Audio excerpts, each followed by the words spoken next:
Hello students. आज हम Wurtz reaction पढ़ने वाले। इस रिएक्शन में अल्काइल हैलाइड सोडियम के साथ रिएक्ट करवाते हैं और dry ether as a solvent use किया जाता है। उसके बाद यहाँ पे अल्केन प्रोडक्ट मिलता है हमें और ये सोडियम के साथ हैलोजन अटैच हो जाता है, सोडियम हैलाइड मिलेगा। इस रिएक्शन का मैकेनिज्म देखते हैं। इसके दो टाइप के मैकेनिज्म हैं। उसमें से पहला जो मैकेनिज्म है वो फ्री रेडिकल मैकेनिज्म।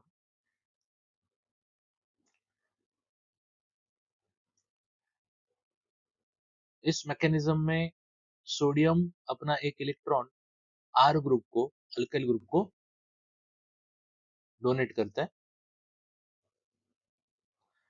तो यहाँ से हैलाइड चला जाएगा और आर रेडिकल बनेगा। ये जो आर रेडिकल बना हुआ है वो सेम दूसरे, यहाँ पे दो अल्काइल हैलाइड आपने यूज किए हुए हैं, तो दूसरे फ्री रेडिकल के साथ रिएक्ट हो जाएगा और हमें यहाँ पे अल्केन मिलने वाला है।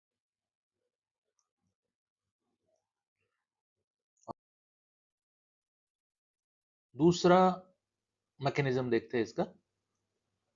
आयोनिक मैकेनिज्म है। इस मैकेनिज्म में जो अल्काइल हैलाइड है उसको सोडियम पहला इलेक्ट्रॉन तो देता ही है, उसके बाद एक और इलेक्ट्रॉन आर रेडिकल को मिलता है और इस वजह से वहां पे एनायन तैयार हो जाता है और जो एनायन तैयार हुआ है वो आर एक्स के ऊपर अटैक करेगा और फिर अल्केन बन जाएगा। लेकिन यहाँ पे ध्यान रखना है कि जो अटैक हुआ है वो SN2 अटैक है। एग्जाम्पल देखते हैं। अगर इसमें मिथाइल ब्रोमाइड हमने यूज किया तो हमें फाइनल प्रोडक्ट मिलेगा इथेन और बाय प्रोडक्ट ये मिल जाएगा।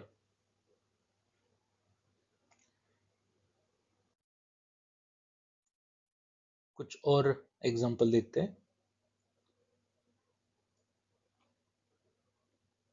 साइक्लोहेक्साइल ब्रोमाइड है, उसका रिएक्शन किया तो क्या मिलेगा।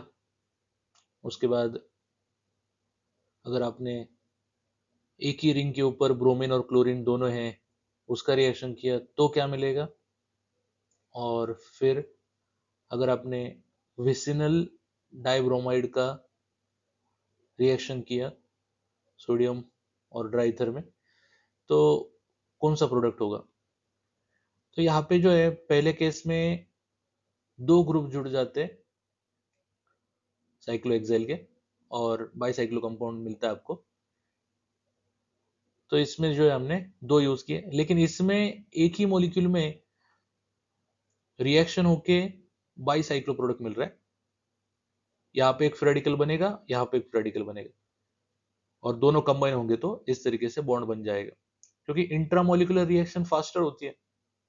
यहाँ पे भी सेम, हम यहाँ पे एक फ्री रेडिकल बनाएंगे और यहाँ पे एक फ्री रेडिकल बनाएंगे और फिर यहाँ पे अल्किन बन जाएगा।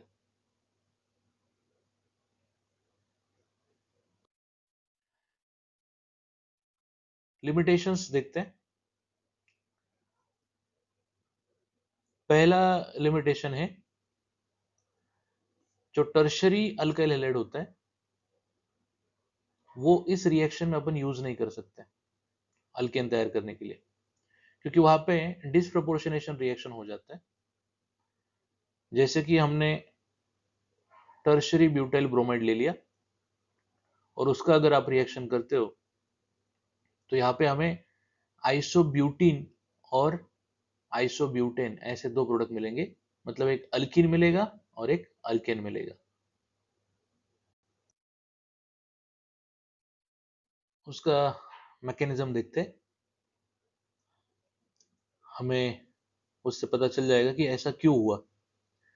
तो यहाँ पे जो आपका टर्शियरी अल्काइल हैलाइड है उसका फ्री रेडिकल मिलेगा और वो कंबाइन होना चाहेगा दूसरे फ्री रेडिकल के साथ। लेकिन यहाँ पे कुछ और हो जाता है। यहाँ पर ये फ्री रेडिकल हाइड्रोजन के साथ रिएक्ट करता है और फिर एक जगह पे अल्कीन बन जाता है और इसका अल्केन बन जाएगा। सेम केस जब अपन आयोनिक मैकेनिज्म देखते हैं तो उसमें जो एनायन बना हुआ है वो हाइड्रोजन के ऊपर अटैक करता है एज अ बेस और फिर एलिमिनेशन रिएक्शन हो जाता है। फिर यहाँ पे अल्कीन बनेगा और यहाँ पे अल्केन बनेगा। तो ऐसा होने की वजह से इसमें अल्केन और अल्कीन मिल जाता है, आइसोब्यूटीन और आइसोब्यूटेन। ओके, आगे देखते हैं। सेकेंड लिमिटेशन है कि आप इसमें मीथेन नहीं बना सकते, एक ही कार्बन है उसमें तो नहीं बनेगा। नेक्स्ट लिमिटेशन जो है कि इसमें अगर हम ऑड नंबर का अल्केन तैयार करना चाहेंगे तो वो ज्यादा यूजफुल नहीं होता है क्योंकि इसमें मिक्सचर बन जाता है। एग्जांपल देखते हैं।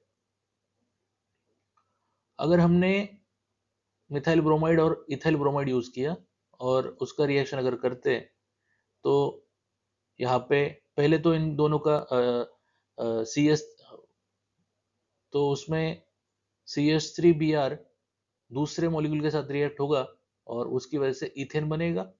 ये दोनों जब रिएक्ट होंगे तो प्रोपेन बनेगा और इथाइल ब्रोमाइड जब दूसरे मॉलिक्यूल के साथ रिएक्ट होगा उसी के, तो ब्यूटेन बन जाएगा। तो इसका मतलब मिक्सचर बन गया, इसलिए यूजफुल नहीं है। सेम टाइप के दो और रिएक्शन देखते हैं। एक है वर्ड्सफिटिग रिएक्शन, उसमें अल्काइल हैलाइड रिएक्ट करता है अराइल हैलाइड के साथ। सेम रिएजेंट, सोडियम और ड्राई ईथर सॉल्वेंट, हमें मिलता है अल्काइल बेंजीन। नेक्स्ट है फिटिग रिएक्शन, उसमें अराइल हैलाइड यूज करते हैं अपन और इसका जब रिएक्शन करते हैं तो यहाँ पे बाइफिनाइल सिस्टम बन जाता है।